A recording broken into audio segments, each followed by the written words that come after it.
Terima kasih telah bergabung, saudara-saudara sekalian. Saya mulai dari Mbak Ezra dulu ya, pertanyaannya. Iya, Dok. Mbak Ezra, otot yang dipakai dalam percobaan ini adalah otot apa? Otot bergaris, Dok. Otot lurik. Oke. Atau disebut juga otot rangka. Nah, apa ciri-ciri otot bergaris atau otot lurik itu? Ya, ototnya bergaris, terus dia bekerjanya volunteer, jadi di bawah kehendak. Lalu dia termasuk ya otot volunteer, Dok. Termasuk volunteer. Oke. Iya, Dok. Saya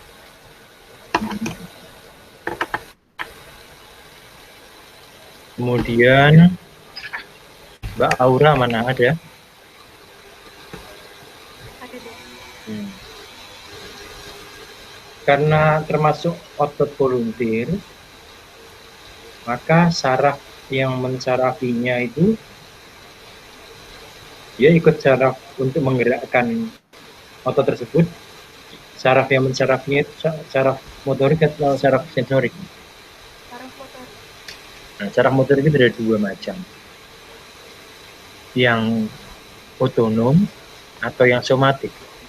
Yang somatik. Suara Anda terlalu kecil kayaknya. Otot yang mempersarafinya otot motorik yang somatik. Yang apa, Mbak? Somatik. Yang somatik. Oke. Baik.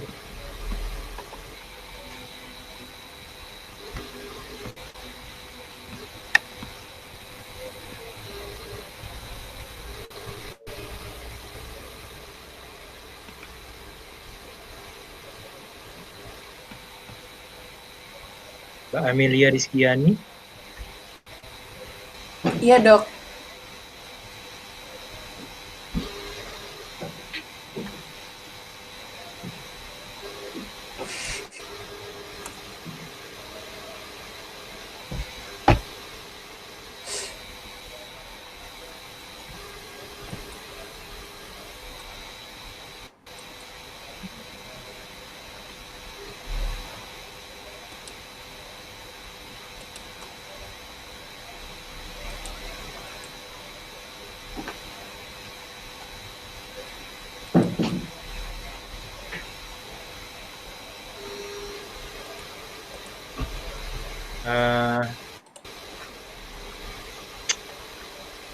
Impuls yang dihantarkan oleh saraf motorik itu berupa apa?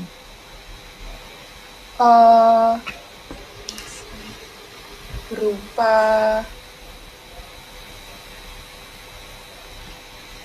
stimulus, Dok. Stimulus itu sesuatu untuk menghasilkan impuls. Iya. Stimulus dirangsang itu stimulus. Tapi impulsnya berupa apa? Yang dijalarkan itu berupa apa? Berupa potensial aksi. Nah, ya itu ya. Itu Mbak jawabannya ya. Iya, Dok.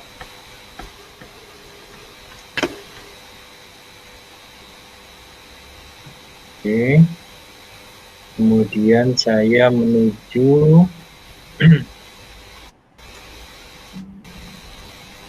Mbak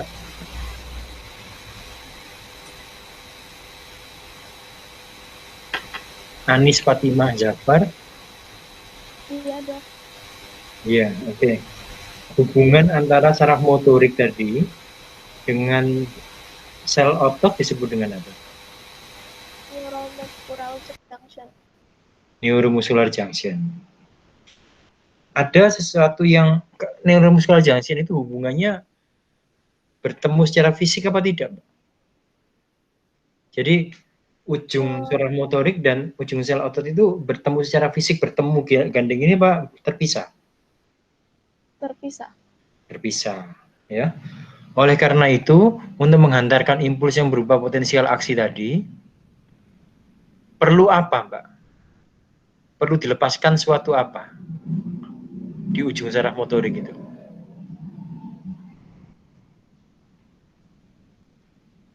Aliran listrik. Perlu dilepaskan suatu Zat yang disebut dengan apa? Neurotransmitter. Neurotransmitter. Gampang ya? Gitu loh.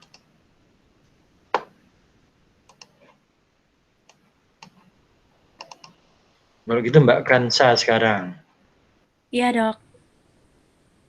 Neurotransmitter dalam neuromuscular junction itu apa? Asetilkolin. Asetilkolin. Asetilkolin dilepaskan oleh saraf motorik, kemudian dia ditangkap oleh reseptornya di sel otot. Iya. Kemudian, Channelnya di channel. kemudian dia membuka channel natrium pada sel otot. Ya, oke. Baik, saya nilai dulu.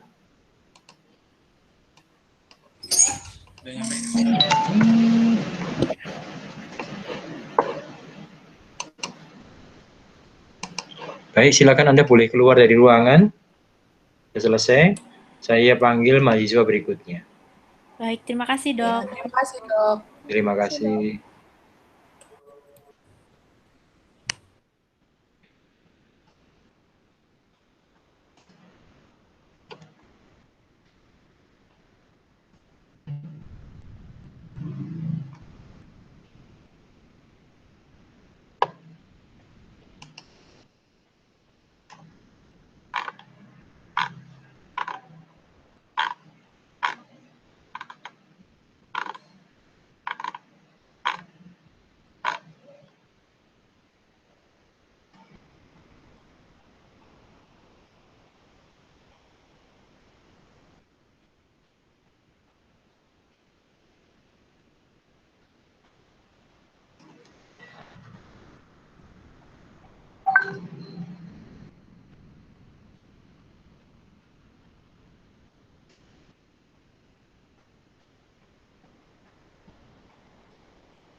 Saya mulai dari... Oh, harusnya ini, Dok, mohon maaf ada teman saya yang terlewat. Harusnya saya biasanya kloter 3, Dok.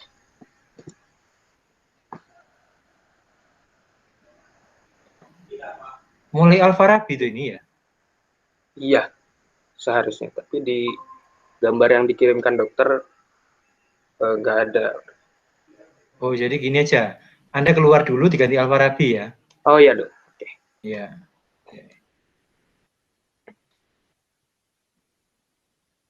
Mas Romario, tolong saya dijelaskan otot jenis apa yang dipakai dalam percobaan ini, Mas? Otot skelet, Dok. Otot skelet. Iya, otot skelet. Apa cirinya otot skelet itu? Bekerja secara volunteer, secara sadar. Bekerja secara sadar.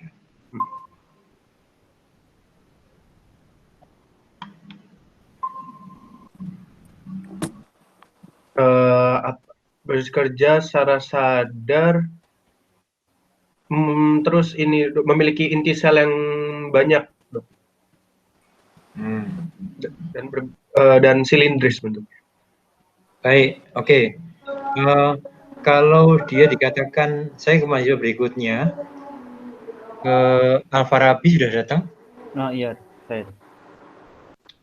Kalau dikatakan tadi volunteer, berarti sarafnya saraf jenis apa, Mas?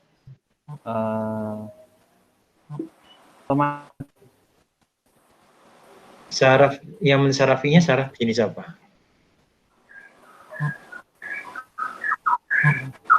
Untuk bisa menggerakkan itu saraf jenis motorik apa sensorik? Motorik. Motorik, oke.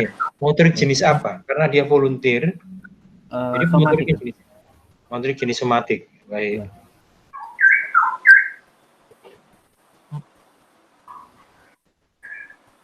Kemudian saya ke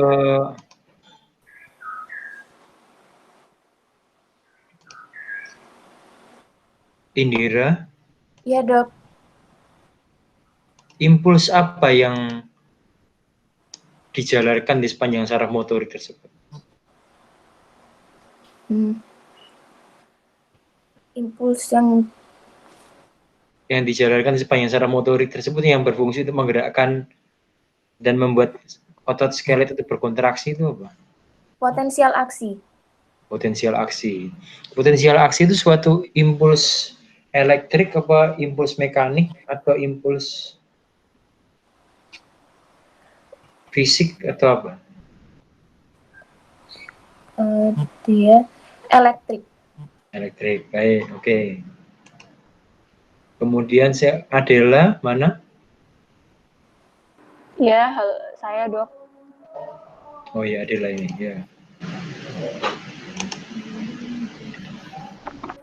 Hubungan antara sel saraf dan sel otot dalam hal ini disebut dengan apa? Antara sel saraf dan sel otot itu neuromuscular junction, Dok. Neuromuscular junction itu antara sel saraf dan sel otot. otot. Kalau sel saraf dengan sel saraf apa? Kalau sel saraf dengan sel saraf itu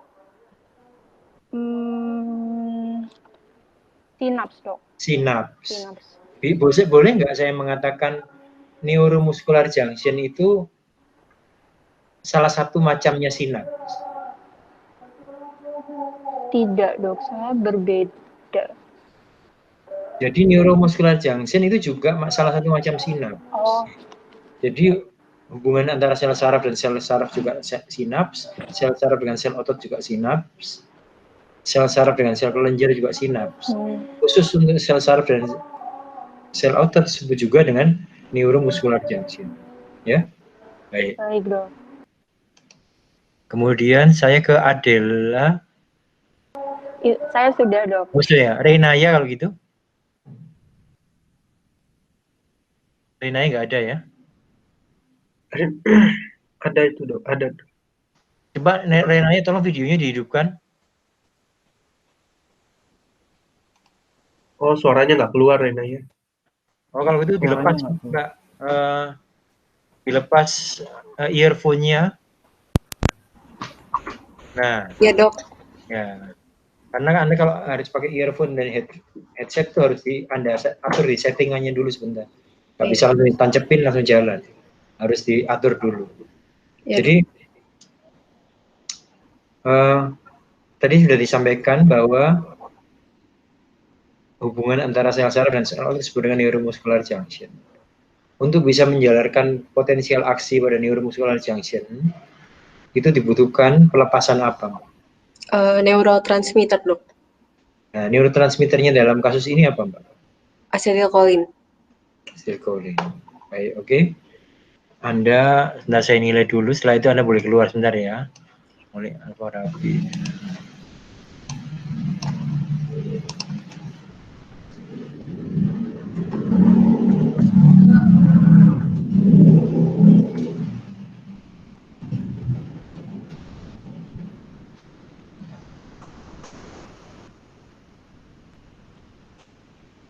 Silahkan, boleh keluar. Nanti saya panggil yang berikutnya. Terima kasih, Dok. Terima kasih, Dok. Terima kasih.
Oke, saya mulai dari Mas Rifki dulu. Mas Rifki, tolong saya dijelaskan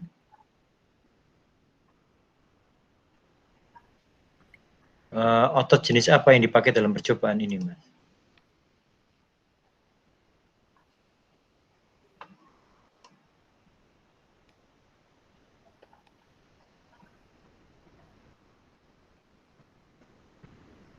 Mas Rifki belum siap ya?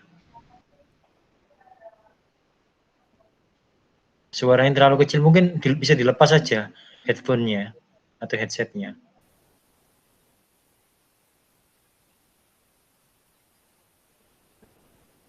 Oke, saya menuju ke Mbak Nadira aja deh. Otot yang dipakai berjenis otot skeletal. Apa cirinya otot skelet? Otot skeletal itu merupakan otot yang volunteer, jadi dia ototnya itu Iya, nggak apa-apa, internetnya aja dulu. berangsang akan berkontraksi jika ada rangsangan. Kemudian ciri dari otot skeletal yang lain itu dia berlurik-lurik, bergaris-garis karena ada miofilamen tebal dan tipis, dan juga intisalnya terdapat di ujung, di pinggir. Kalau misalnya saya tanya, sel otot skelet itu apa? Anda tahu nggak jawabannya? Jadi kalau sel saraf adalah neuron, sel otot skelet itu apa? Pernah dengar nggak? Saya yakin sudah diajarkan di Faal 1. Muscle fiber. Muscle fiber, bagus ya. Iya. Mbak siapa namanya ini tadi? Mbak Nadira. Mbak Nadira, sebentar.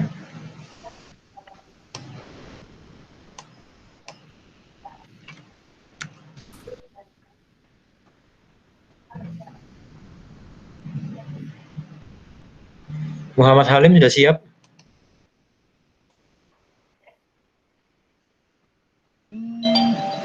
Maaf dok, sudah dok.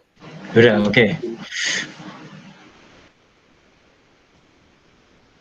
Menurut Anda, penyebab kelelahan itu apa, Mas?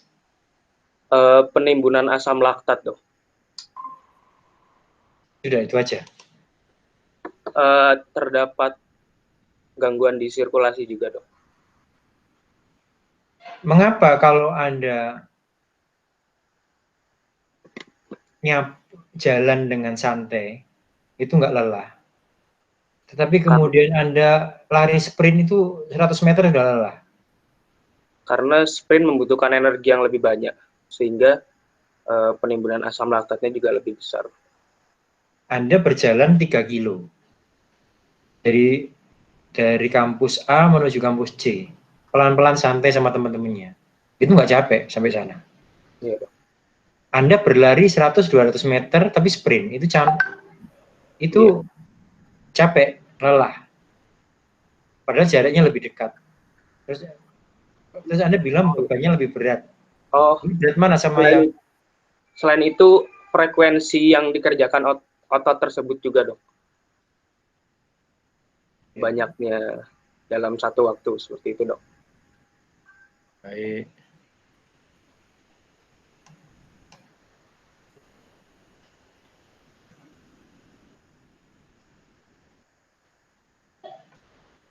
Kemudian Mbak Salma,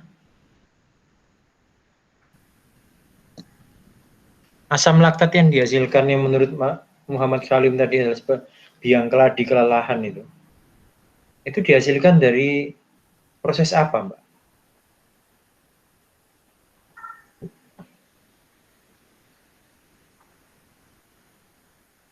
Nggak bisa dengar suaranya saya. Lebih baik Anda lepas saja ini, pakai suaranya mikrofon aja, mikrofonnya laptop aja. Tes. Ya. Pakai menggunakan respirasi anaerob, dok, menghasilkan asam laktat. Jadi asam laktat dihasilkan oleh yang di-mention oleh Muhammad Halim tadi itu itu berasal dari mana? Respirasi anaerob. Dari respirasi anaerob. Misalnya sekarang Anda lari sprint gitu ya. Oh, nggak usah lari sprint deh. Anda apa? Ya udah lari sprint. Beda nggak dengan Anda jalan pelan-pelan menuju kampus C misalnya? Mengapa kan lari sprint Anda anggap sebagai respirasi anaerob? Karena kebutuhan oksigennya sebenarnya lebih banyak, tetapi kita terengah-engah dan membutuhkan energi lebih cepat. Jadi digunakan respirasi anaerob. Nah, ya betul ya. Bagus, sekarang saya ke mahasiswa yang lain, saya nilai dulu. Sama.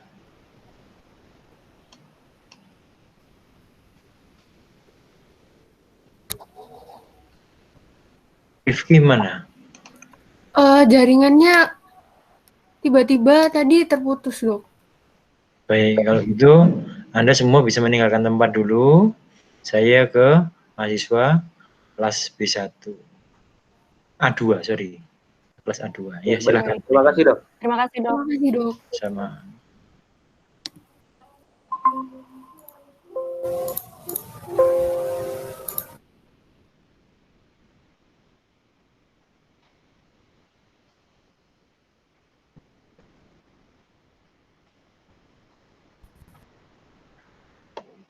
Halo? Suaranya nggak dengar, Mas. Sudah, nanti Anda bergabung lagi di kelas yang lain aja. Diberesin dulu, suaranya nggak dengar. Saya nggak dengar suaranya. Ya.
Mas Dimas sudah datang belum ya? Sudah, Dok. Iya, udah, Dok. Oke, Dimas, saya tolong dijelaskan apa itu neuromuscular junction. Jadi neuromuscular junction itu adalah hubungan antara saraf dan otot. Saraf dan? Hubungan antara saraf dan? Hubungan antara saraf dan otot, Dok. Ya. Hubungan antara sel saraf dan sel otot. Neuromuscular junction itu secara hubungan tersebut itu secara fisik bertemu apa tidak? Sel saraf dan sel ototnya bertemu begini atau tidak, atau terpisah?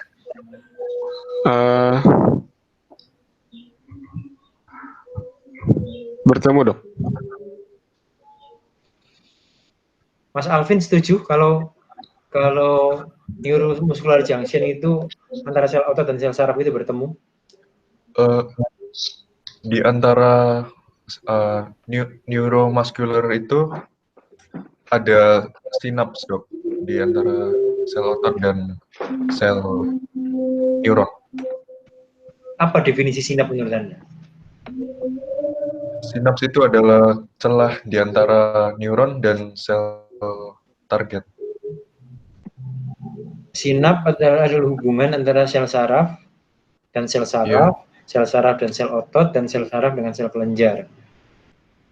Sinaps itu karena hubungan sel saraf dengan sel yang lain, entah itu sel saraf yang lain atau sel otot, dia bertemu apa tidak?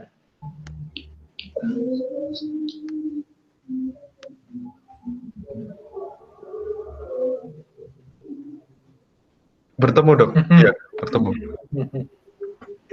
Oke. Nanti dilihat gambarnya ya di internet ya. Gambarnya sinap itu gimana? Baik, dok.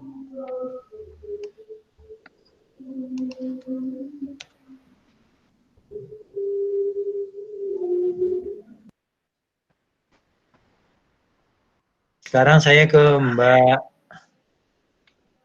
Nurzaini ada? Ya, saya dok. Mana orangnya ini? Saya.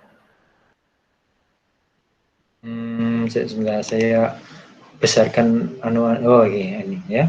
Nurzaini. Anda orang Malaysia bukan? Bukan dok. Bukan ya. Anda setuju ya bahwa antara sinap, antara sel saraf dan sel otot itu bertemu secara fisik ya? Secara fisik tidak.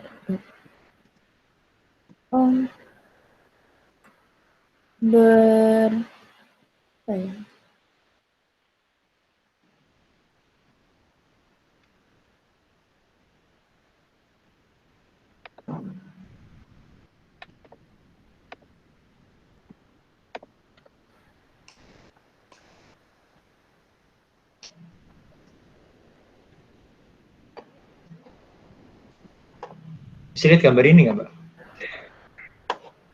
Iya dok.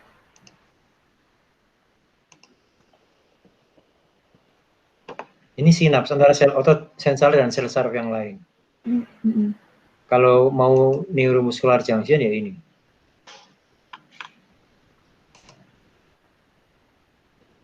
Atau ini. Ada nggak satu gambar pun yang mengatakan bahwa sel saraf dan sel berikutnya itu nggak bertemu? Atau bertemu? Ada nggak satu gambar pun mengatakan bahwa ini bertemu? Ini bertemu apa enggak ini? Tidak dok. Ada celahnya kan? Iya. Berarti ada cleft-nya, celah. Iya. Ini juga ada celahnya. Jadi antara sel saraf dan sel otot itu bertemu apa enggak, Mbak? Tidak. Enggak bertemu. Kalau gitu, bagaimana sebuah potensial aksi itu bisa dijalarkan antara sel saraf dan sel otot kalau tidak bertemu? Karena potensial aksi dihantarkan oleh neurotransmitter, dok. Betul, ya. Yaitulah the role of neurotransmitter. Peran neurotransmitter di situ. Dia menghantarkan potensial aksi dari sel otot dan sel saraf tanpa harus bertemu keduanya. Ya? Iya. Bisa ini.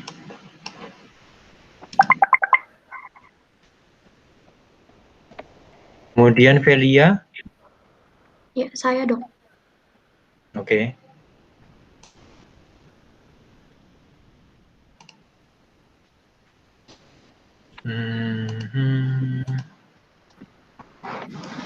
Apa penyebab kelelahan menurut saudara, Mbak? Penyebab kelelahan? Ya, untuk penyebab kelelahan itu ada faktor sirkulasi, frekuensi kerja, beban serta tekanan, dok.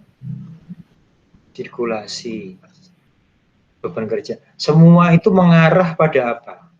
Mengarah terhadap sesuatu zat yang diproduksi sehingga menyebabkan kelelahan. Asam laktat, dok. Di semua itu, entah itu sirkulasi, entah itu beban, entah itu apa tadi, mengarah pada produksi asam laktat ya. Benar ya? Bagaimana, Mbak, asam laktat bisa diproduksi, Mbak? Dari suatu metabolisme. Mohon maaf, dok, saya kurang jelas tadi. Dalam suatu metabolisme, iya. dalam suatu metabolisme, aktivitas otot misalnya. Kapan asam laktat diproduksi, kapan tidak? Misalnya begini, Anda berlari 200 meter, tapi sprint, itu lelah. Anda berjalan 2 kilo, tapi santai, itu nggak lelah. Mengapa di sprint diproduksi asam laktat, yang berjalan dengan santai kok tidak diproduksi asam laktat, Mbak?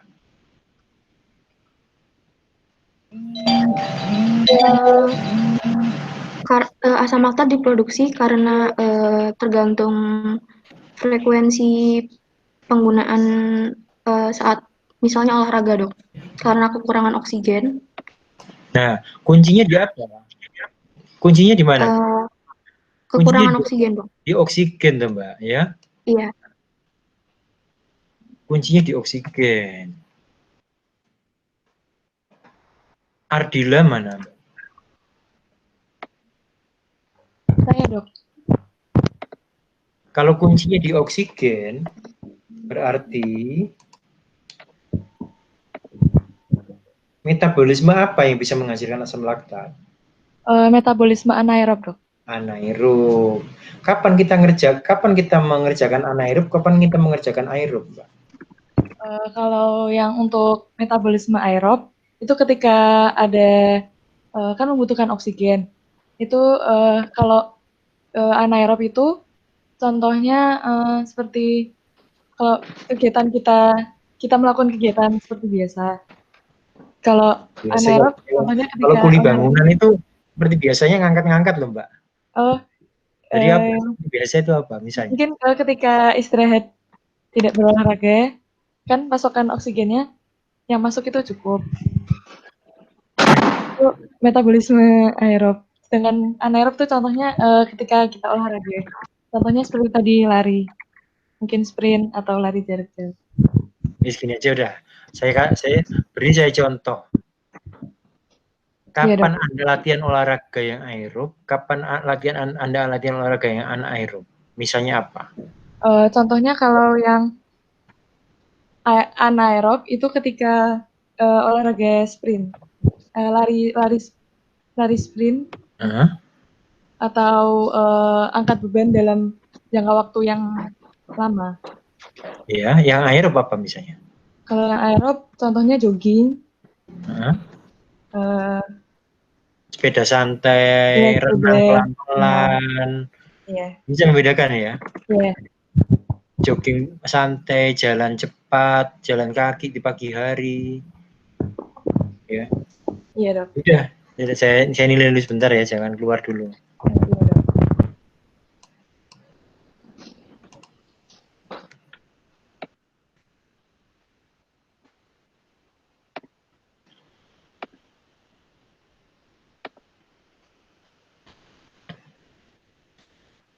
Baik, silakan keluar.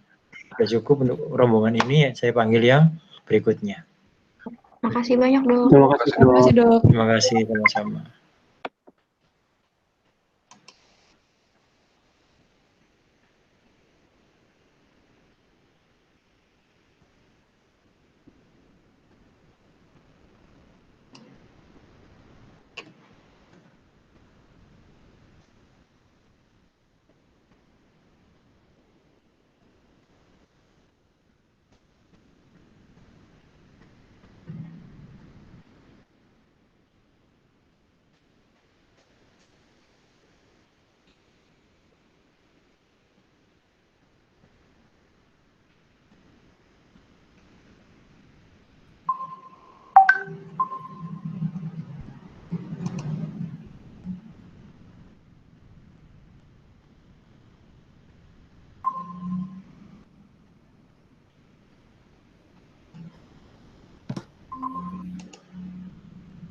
Mbak Rania sudah datang ya?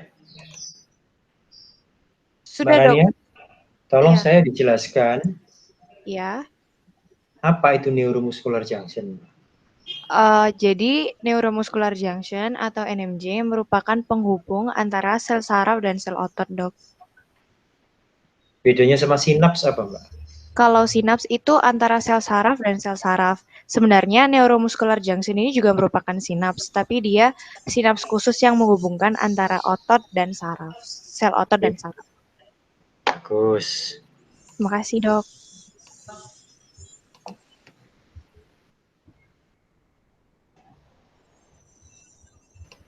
Kemudian Mbak Anindya. Iya, Dok. Iya, Dok. Ya, selesai. Oke. Neuromuscular junction itu antara sel saraf dan sel otot itu bertemu secara fisik apa tidak?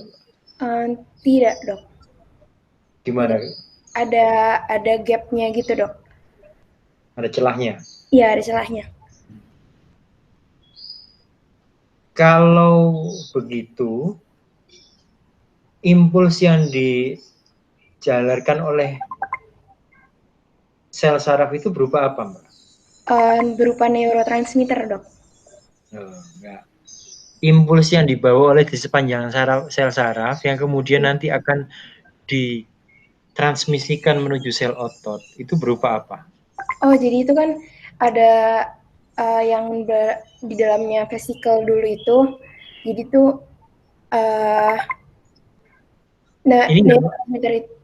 ini saya nggak ngomong di neuromuscular junction ya. Saya ngomong di sepanjang sel saraf, kan panjang itu.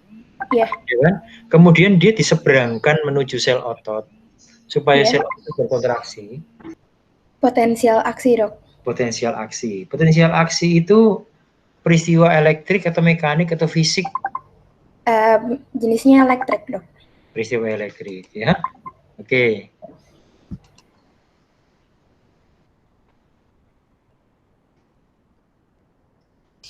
Anindya. Anugerah, Izas. Makasih. Ya, terima kasih. Iya, Dok. Anugerah, Izas. Nah, kalau tadi disebutkan oleh Anindya bahwa potensial aksi itu adalah peristiwa elektrik dan dia harus diseberangkan dari sel otot menuju sel saraf. Dan Anda sudah tahu bahwa sel saraf dan sel otot itu tidak bertemu secara fisik. Bagaimana sebuah peristiwa elektrik bisa dihubungkan ke satu tempat ke tempat yang lain tanpa harus bertemu secara fisik? Tahu maksud saya? Kalau Anda mau menghubungkan kabel dari A ke B, menghubungkan arus listrik dari A ke B, kabelnya kan harus ditemukan, harus digandengkan, baru arus listriknya bisa berjalan dari A ke B. Ini kan enggak. Potensial aksi itu kan arus listrik. Anda mau hubungkan antara sel saraf dan sel otot, tetapi tidak bertemu. Nah, bagaimana sebuah arus listrik bisa diseberangkan tanpa harus bertemu? Melalui apa? Melalui neurotransmitter. Melalui neurotransmitter. Apa neurotransmitternya dalam neuromuscular junction ini? Asetilkolin, Dok. Bagus.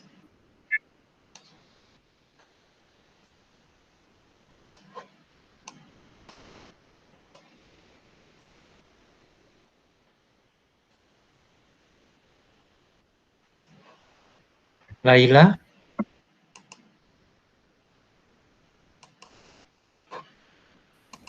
Iya, Dok. Iya, Dok. Oke. Menurut Anda, apa Mbak penyebab kelelahan ini? Karena kontraksi yang terus-menerus, Dok. Percobaan pertama itu juga kontraksi terus-menerus kan ya? Tapi nggak lelah itu? Misalnya Anda jalan kaki, kontraksi terus-menerus kan? Tapi pelan-pelan. Kan nggak lelah. Tapi ada yang orang kontraksi 3 kali udah lelah. Berarti ada beda apa? Bukan kontraksi yang terus-menerus kan berarti? Apa? Apa sebetulnya penyebab kelelahan itu sendiri apa? Coba Anda sebutkan beberapa kemungkinan. Terjadinya penumpukan asam laktat, Dok. Nah, sekarang saya tanya, sebelum ke asam laktat, sebelum berujung pada asam laktat, apa saja yang memungkinkan terjadinya produksi asam laktat itu? Karena terjadi gangguan pada sirkulasi, sehingga otot tidak mendapatkan cukup ion untuk produksi energi. Apa hubungannya ketersediaan oksigen dengan produksi asam laktat? Karena jika tidak ada oksigen, maka sel akan bermetabolisme secara anaerob sehingga menghasilkan asam laktat. Ya, oke. Laila Abidatul Radia.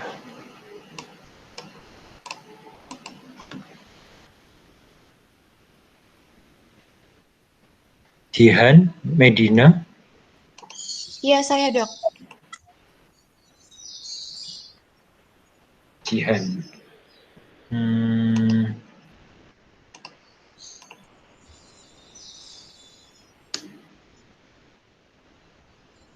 Otot yang dipakai dalam percobaan ini otot jenis apa, Mbak? Otot skeletal, Dok. Apa sih? Apa bedanya otot skelet dan otot polos, Mbak? Perbedaannya kalau otot skeletal itu bekerja secara voluntary, sedangkan otot polos secara involuntary. Lalu hubungannya otot skeletal itu dia melekat pada rangka, Dok, sehingga dia membantu untuk kerja dari organ efektor. Ya, kalau Anda bilang bahwa otot skelet itu melekat pada rangka, betul. Dan terus kemudian sehingga apa lah itulah. Coba. Kalau dia melekat pada rangka, maka dia fungsinya apa? Untuk bergerak, Dok. Rangka itu apa, Mbak? Bedanya rangka sama tulang itu apa, Mbak? Kalau rangka terdiri dari beberapa tulang. Misalnya tulang mandibula, tulang jari kaki, tulang punggung, saya kumpulkan 3 tulang itu disebut rangka bukan? Iya, Dok. Bahasa Inggrisnya rangka itu apa? Bahasa Inggrisnya tulang itu apa, Mbak? Kalau rangka itu skeletal, kalau tulang itu bone. Bone. Bedanya skelet sama bone itu apa?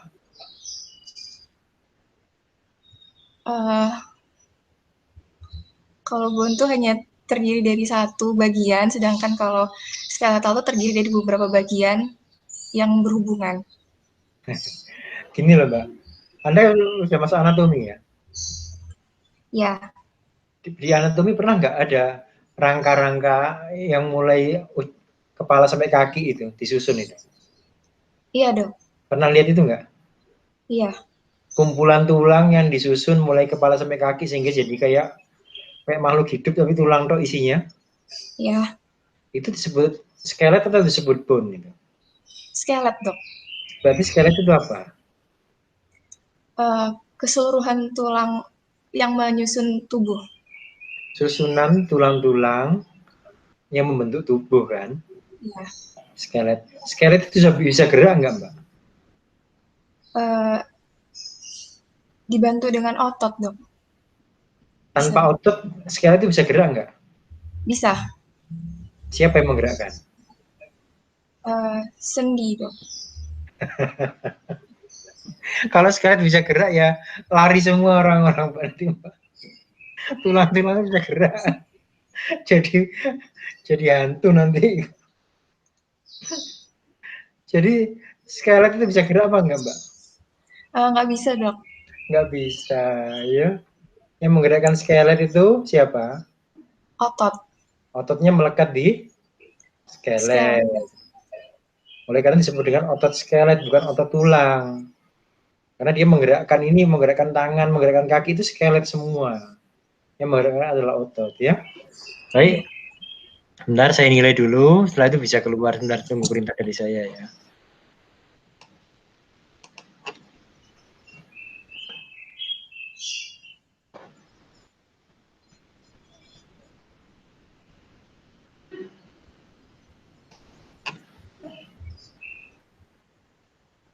Oke, silakan bisa keluar. Saya panggil yang berikutnya. Terima kasih, Dok. Terima kasih, Dok. Ya, terima kasih. Terima kasih, Dok. Terima kasih.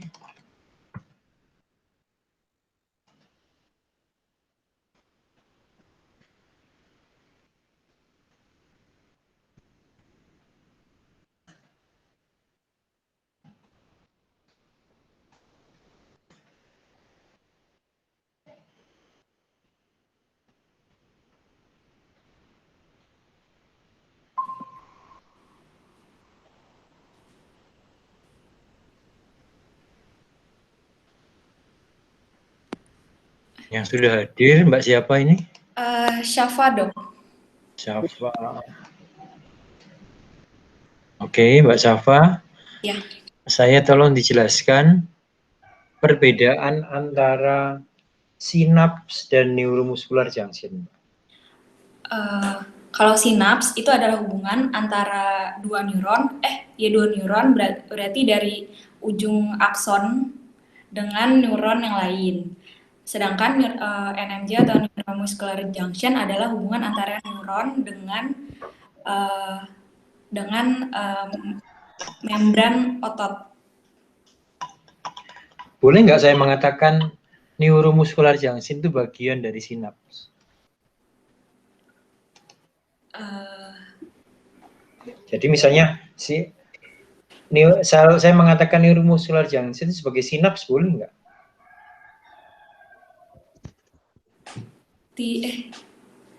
Tidak. Sinaps itu hubungan antara saraf dan saraf, bisa. Saraf dan otot juga sinaps. Saraf dan kelenjar juga bisa sinaps. Iya, baik. Jadi neuromuscular junction juga termasuk sinaps. Sinaps. Oke. Sinaps itu berhubungan apa enggak, Mbak? Antara satu sel saraf dengan satu sel saraf berikutnya? Atau satu sel otot dengan satu sel otot berikutnya? Tidak berhubungan. Bagaimana, Dok, berhubungan maksudnya? Secara fisik. Connected. Physically connected. Tidak. Jadi ada celah gitu. Ada celahnya, iya. Ada celah ya. Saya ke mahasiswa berikutnya.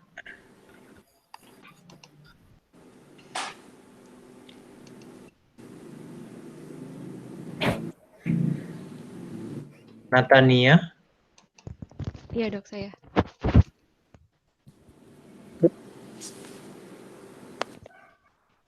Natania yang mana ya? Saya, Dok. Oke. Ya. Kalau dikatakan tadi bahwa sinaps atau neuromuscular junction itu tidak berhubungan secara fisik, berarti kan ada celah. Nah, Anda tahu nggak impuls apa yang dibawa oleh saraf motorik tersebut yang akan ditransmisikan ke sel otot skelet itu apa? Impuls yang dari itu aksi potensial, Dok. Nah, potensial aksi itu peristiwa elektrik atau peristiwa mekanis, Mbak? Dia elektrik. Sebuah peristiwa elektrik itu bisa dihubungkan ke satu tempat ke tempat berikutnya tanpa harus berhubungan secara fisik. Menurut saya ada hubungannya, Dok. Jadi antara sinaps itu berhubungan. Berhubungan secara fisik. Setahu saya hubungannya itu antara membran presinaps dari si neuron itu dan postsinaps dari otot rangkanya itu tersebut, Dok. Itu hubungannya menurut saya. Iya. Saya nanyakan itu gini. Berhubungan secara fisik kontak ini, physically connected atau tidak? Oh, ada celahnya, Dok. Ada celah. Ya. Oke. Sekarang pertanyaan saya, bagaimana sebuah peristiwa elektrik itu bisa dihantarkan dari satu tempat ke tempat yang berikutnya dengan melalui suatu celah? Anda bisa menghantarkan suatu listrik dari kabel satu ke kabel berikutnya dengan celah ini?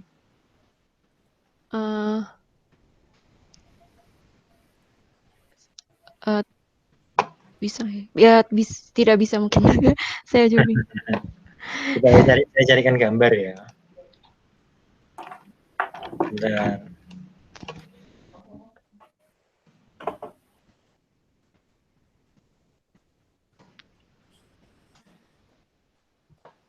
Ya, coba sebentar saya share gambar di sini.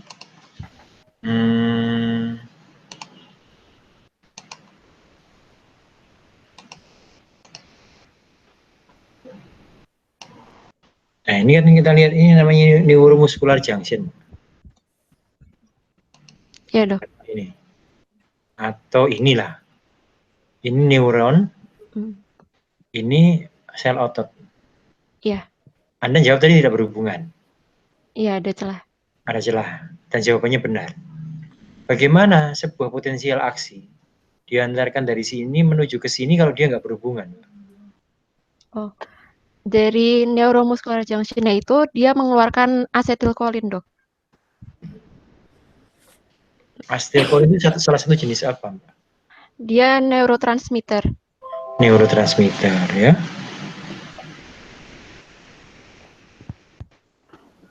Ini presentasinya sudah sudah selesai ya. Gambar tadi udah nggak kelihatan lagi ya.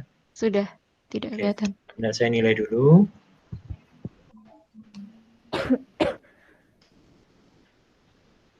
Natania.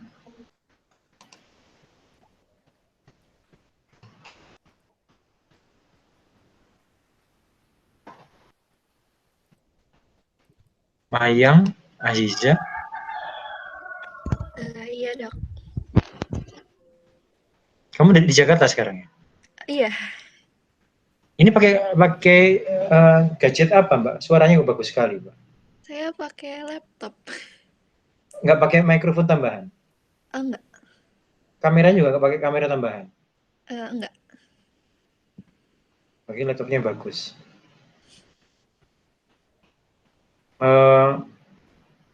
Anda tadi udah ngikutin diskusinya tadi sebelumnya ya? Iya, saya ikuti. Bagaimana cara bekerjanya neurotransmitter asetilkolin itu dalam menghantarkan potensial aksi dari sel saraf menuju sel otot? Jadi setahu saya itu saat masih berada di sarafnya itu, jadi ada masuknya CA, itu akan mengakibatkan yang neurotransmitter yang ada di dalam saraf itu untuk keluar dari saraf itu tersebut, dan setelah neurotransmitter itu keluar yaitu asetilkolin, itu akan berinteraksi dengan reseptor pada otot skelet tersebut. Menyebabkan apa? Menyebabkan kontraksi. Nah, jangan ujuk-ujuk kontraksi. Penangkapan neurotransmitter asetilkolin oleh reseptornya di membran otot skelet itu menghasilkan apa? Menghasilkan membuat suatu kejadian apa? Bergesernya aktin.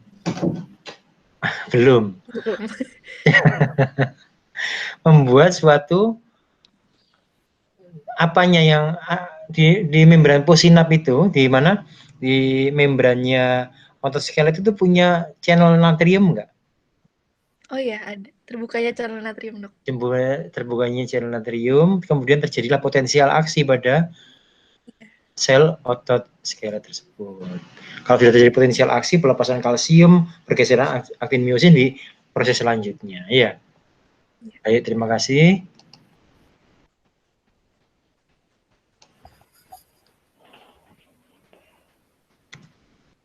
Saya menuju berikutnya. Dia Arum. Iya, Dok.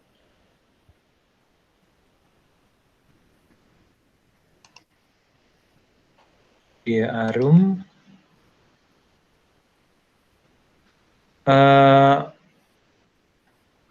Apa yang menyebabkan kelelahan, Pak? Dari percobaan yang sudah dilakukan itu, yang menyebabkan kelelahan itu apa? Karena penumpukan asam laktat.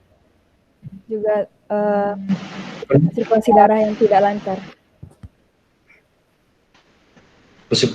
Penumpukan asam laktat apa darah yang tidak lancar? Coba ceritakan dulu.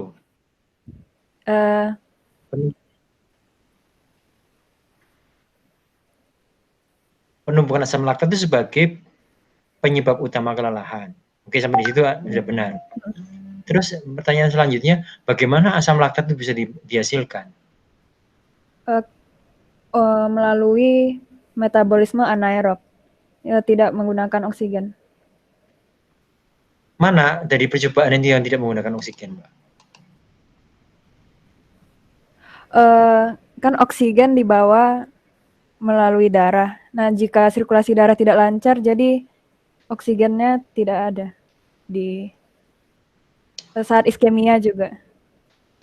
Ada nggak percobaan yang tanpa diganggu aliran darahnya, tapi dia menyebabkan kelelahan?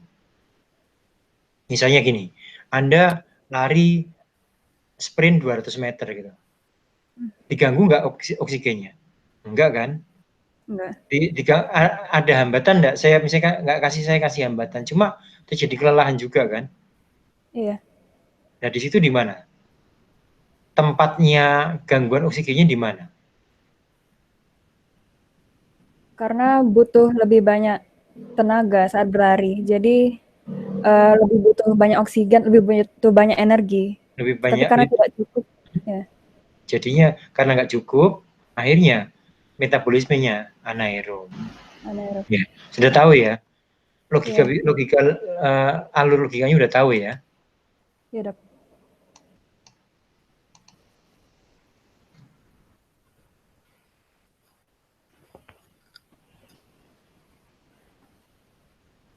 Patricia? Iya, saya, Dok. Yang dipakai dalam percobaan ini atau jenis apa, Mbak? Otot skeletal, Dok. Otot skeletal. Apa bedanya otot skelet dengan otot polos, Mbak? Otot skeletal setahu saya itu strukturnya itu bergaris, terus dilakukan secara sadar. Orangnya nggak tidur itu maksudnya? Maksudnya secara sadar itu di bawah kehendak kita sendiri. Kalau gitu, kalau di bawah namanya bahasa Inggrisnya apa, Mbak? Voluntary movement. Kalau otot-otot yang di bawah under voluntary control gitu, sarafnya berarti saraf apa, Mbak? Yang mensarafi dia? Saraf simpatis. Mbak Maya ketawa itu. Saraf yang involuntary ya, Dok? Enggak, ini kan kita ngomongin voluntary kan? Oh. Otot skelet itu kan under voluntary control kan? Iya. Anda tadi jawabnya katanya gitu. Iya. Otot skelet adalah otot under voluntary movement, under voluntary control. Yang bekerjanya di bawah kesadaran, di bawah kehendak. Kan ada yang mensarafi pasti. Saraf motorik, Dok. Sarafnya motorik, nggak mungkin sensorik kan ya. Motorik itu ada dua macam, yang somatik atau yang otonom. Yang somatik. Kalau yang otonom memang yang apa? Memang kenapa kok Anda nggak jawab yang otonom? Mengapa Anda menjawab yang somatik?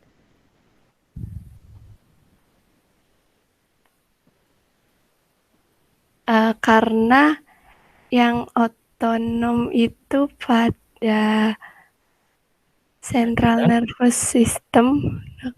Yang otonom itu yang mensarafi organ-organ yang gimana? Katanya tadi otot skelet itu disarafi oleh saraf motorik somatik karena bekerjanya under voluntary. Kalau yang otonom berarti mensarafi organ-organ yang bagaimana?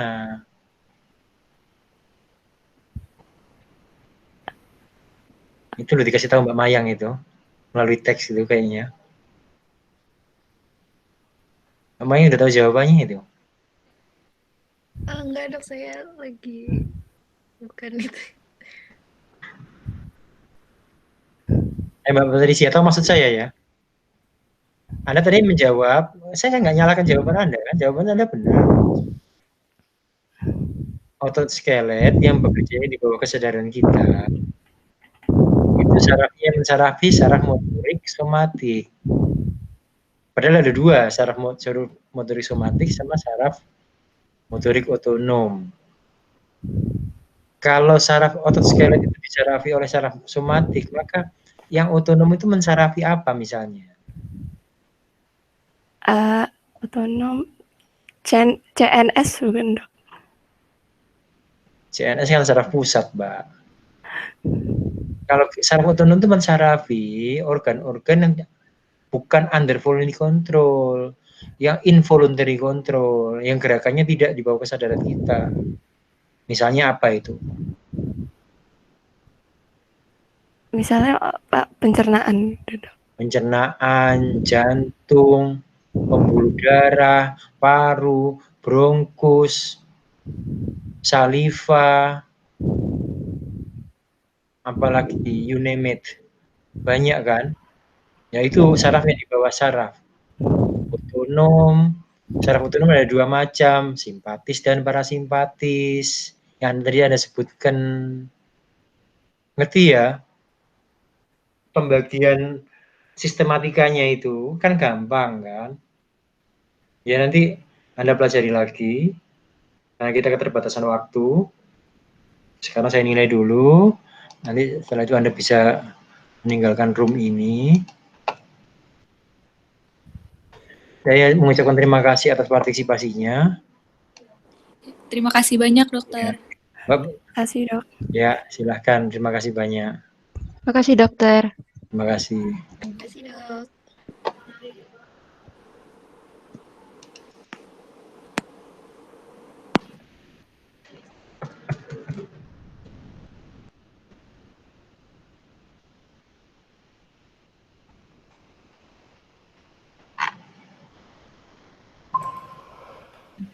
Siang, dok. Maaf tadi jaringan saya lemot, dok. Ya, tolong Mas dijelaskan apa Mas penyebab kelelahan? Kelelahan, dok. Kelelahan adalah karena produksi asam laktat di dalam tubuh yang banyak, sehingga tubuh tersalah lah. Mengapa kok diproduksi asam laktat? Mengapa kok suatu proses itu terjadi kelelahan, yang lain tidak? Memang titik sentralnya adalah produksi asam laktat yang menyebabkan kelelahan. Tapi mengapa pada aktivitas yang lain tidak diproduksi asam laktat, tapi di aktivitas tertentu diproduksi asam laktat? Karena aktivitas itu merupakan aktivitas yang termasuk respirasi anaerob, dok. Jadi reaksinya menghasilkan asam. Ya, bro. Kapan kita melakukan aktivitas yang anaerob itu kapan? Saat kita olahraga. Misalnya pada saat kita olahraga, dok. Enggak semua olahraga anaerob, Thomas. Ada yang olahraga aerobik kan juga ada. Oh iya, seperti yang berat seperti angkat beban, lari, ya berenang. Kalau saya berenang pelan-pelan, santai, itu aerob atau anaerob? Termasuk anaerob, dok. Nah, dalam percobaan ini kira-kira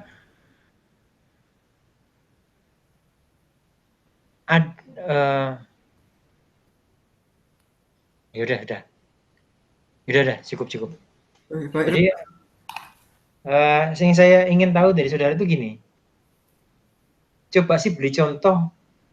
Ini pertanyaan terakhir ya. Beri contoh olahraga yang aerob sama yang anaerob. Yang aerob itu seperti contohnya senam. Kalau yang anaerob olahraga berat seperti lari maraton gitu. Sprint. Kalau senam terus pelan-pelan gimana, Mas? Ya, senam di Indonesia itu yang pelan-pelan itu. Itu aerob atau anaerob itu? Aerob, dok. Terus yang aerob itu yang gimana? Yang aerob itu misalnya gimana? Coba. Yang aerob yang tidak membutuhkan aktivitas berat seperti ya senam yang pelan-pelan tadi, atau seperti jalan kaki, bersepeda pelan-pelan, berenang pelan-pelan, itu aerobik semua. Yang anaerobik itu apa? Kalau jadi sprint jadi anaerob, sama-sama sepedanya, sama-sama larinya kalau sprint jadi anaerob, sama-sama senamnya kalau berat, intensitasnya tinggi jadi anaerob. Yang gitu ya? Iya dok. Udah. Ya silakan bisa meninggalkan tempat. Terima kasih atas Baik. partisipasinya. Ya, maaf dok tadi jaringan saya lemah. Ya, tidak apa-apa. Tidak apa-apa, Mas. Ya, Silakan. terima kasih dok. Ya.